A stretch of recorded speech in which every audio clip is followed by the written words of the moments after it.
শীত গ্রীষ্ম বর্ষা কাঁকসা ব্লকের অবৈধ বালি কারবারিদের রোজগারের একমাত্র ভরসা, এমনটাই অভিযোগ কাঁকসার বহু সাধারণ মানুষের। কারণ বর্ষার নদী থেকে বালি তোলা এখন পুরোপুরিভাবে বন্ধ, আর এখনও প্রশাসনিক নির্দেশ ওঠেনি।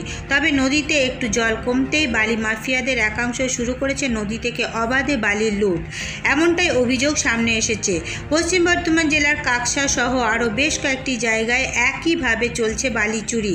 এমনিতেই বর্ষার কারণে বিভিন্ন জায়গায় রাস্তাঘাট খারাপ, আবার সেই রাস্তার ওপর দিয়েই প্রতিদিন শয়ে শয়ে ভারী বালির গাড়ি চলাচল করছে, ফলে বেহাল রাস্তা এখন সম্পূর্ণভাবে যাতায়াতের অযোগ্য হয়ে পড়েছে, উঠছে অভিযোগ। ঠিক একই হাল কাঁকসার রেলপাট থেকে পলাশডাঙ্গা গ্রামে যাওয়ার রাস্তা। প্রতিদিন ভারী বালির গাড়ি এই রাস্তা দিয়ে চলাচলের কারণে সাধারণ মানুষের যাতায়াতের অযোগ্য হয়ে পড়েছে রাস্তাটি। গ্রামের লোকজনদের অভিযোগ, প্রশাসনের নাকের ডগায় প্রতিদিনই বালি মাফিয়ারা নদী থেকে বালি চুরি করে এই রাস্তা দিয়ে পাচার করছে, কিন্তু প্রশাসন চুপ। প্রশাসনকে সমস্ত কিছু জানানোর পরেও হয়নি কোনো সুরাহা। রাস্তা সারাইয়ের দাবিতে বারবার সরব হয়েছেন গ্রামের মানুষ থেকে স্কুলের পড়ুয়ারা, কিন্তু কাজের কাজ কিছুই হয়নি। তবে গত রবিবার সকালে পানাগড় পলাশডাঙ্গায় বেহাল রাস্তায় আটকে পড়ে বালির ট্রাক্টর। এরপরেই গ্রামের ছোট থেকে বড় সকলে জড়ো হয়ে শুরু করে দেয় বিক্ষোভ, শুরু করেন রাস্তা সারাইয়ের দাবি। এই নিয়ে প্রশাসনকে দুষলেন বিজেপি নেতা রমন শর্মা। বালি গাড়ি এত যাচ্ছে যে আমরা চলতে পারছি না। কালভারটা ভাঙেনি, কিন্তু ভাঙার সম্ভাবনা আছে। আমরা টোটো দুটো উল্টে গেছে, দুজনের কোমর ভেঙে গেছে, একজনের পা চলে গেছে। স্কুল যে টোটোগুলো যায় ওইগুলো বাচ্চাগুলো পড়ে পড়ে টোটো পাল্টি খাওয়ার জন্য বাচ্চাগুলো স্কুল যাচ্ছে না। গার্জেন বলে দিচ্ছে আমরা স্কুল পাঠাবো। রিসেন্ট বালি গাড়ি যখন থেকে চালু হলো তখন থেকে, নাহলে মোটামুটি ভালোই ছিল। ব্রিজটা করার পর, ডিবিসি ব্রিজ করার পর ঠিকই ছিল। বালি গাড়ি স্টার্ট হলো এটাই অবস্থাটা হয়। দায়ভার কেউ নেয় না, আসেও না। আর আমরা আজকে ঝামেলা করেছি সকালে, তাই জন্য কিছু ছাই, ওই যে পচা মাটিও দিয়ে গেছেন। ছাই না, ওটা মাটি দিয়ে গেছে। ওইটা বালি গাড়ি আটকে ছিলাম সকালে, ওনারাই দিয়ে গেছেন। পুলিশ প্রশাসন, বিএলআরও স্যার কেউ আসেন না, কোনো দিক দিয়ে ঝাঁকেন না বা তাকান না এদিকে। কি চাইছেন আপনারা? আমরা চাইছি প্রশাসনের কাছে ইমিডিয়েটলি একটা ব্যবস্থা করা যাক, কারণ ছোট ছোট বাচ্চাগুলো পড়াশোনা করে, তাদের ভবিষ্যৎ উজ্জ্বল করার জন্য ওদের রাস্তাটা দরকার। কারণ পুজো আসছে, সবাই পুজোতে মেতে যাবে। আমরা যাতে সুস্থভাবে পুজোটা দেখতে যাই তার সুযোগটা প্রশাসনকে করে দিতে হবে, কারণ আমরা যাবো কি করে পুজো দেখতে, আমাদের তো শখ আছে। এবং ডিবিসিকেও বলেছি কয়েকদিন ধরে, উনি সেরকম গুরুত্ব নেন নাই।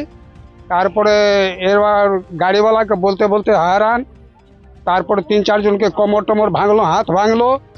তারপরেও মানে আমরা সবকে বলছি, পাড়ার লোকও বলছি, এবং আমরা এবং পঞ্চায়েতে বলছি যে মানে ফোন করতে, যে একটু এসে আমাদের রাস্তাগুলো নিকাড়ুন। সে পঞ্চায়েতগুলো আসেন না। ভাঙার ওই যে সব আরাম ওর ফ্ল্যাটে এইদিকে ওইদিকে সব ওই বালি খাদান থেকে সব বালি নিয়ে যায়, আর বলতে যায় তখন বলে যে এর মধ্যে আমরাই কি শুধু ভাঙছি, এরকম ওরা বলে দেয়। সেরকম গুরুত্ব দেয় না। পুলিশ প্রশাসনই তো আসছেন না, তার জন্যই তো এটা হচ্ছে। ভাবে কষ্ট আমরা যাতায়াত জন্যতে আপনারা তো বুঝতে পারছেন যে রাস্তার অবস্থাটা কি আছে। প্রায় লোকই দেখছে, সে গুরুতর। আর কি আর বলবো। 4 মাস থেকে এটা রাস্তাটা খারাপ, বালি গাড়ি সব গাড়ি চলছে, আর রাস্তাটা কোনোর মতন বানানো হচ্ছে না। আমাদের সব সময় অসুবিধা হচ্ছে যাওয়া আসা। হ্যাঁ, লোকে পেরোতে পারছে না।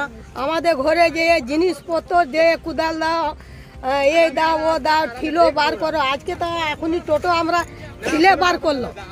হ্যাঁ, টোটো এখন ঠিলে বার করে আমি আর একজন, তারপরে টোটোটা বেরোলো। ও বালি গাড়ি চড়ছে, বালি গাড়ি শুনতেই পাওয়া যাচ্ছে না। আজকে আটকানো হলো, তাও ওই 2 গাড়ি ফেলেছে, কিচ্ছু এত লোকে পেরোতে পারছে না, কিছু বলছে না কেউ। পাবলিক আবার বলছে, আবার যারা গাড়ি আছে মালিক কেউ কিছু বলতে পারছে না। हम लोग स्कूल नहीं जा पाते। हम लोग स्कूल जाते हैं तो रोज गाड़ी से गिर जाते हैं।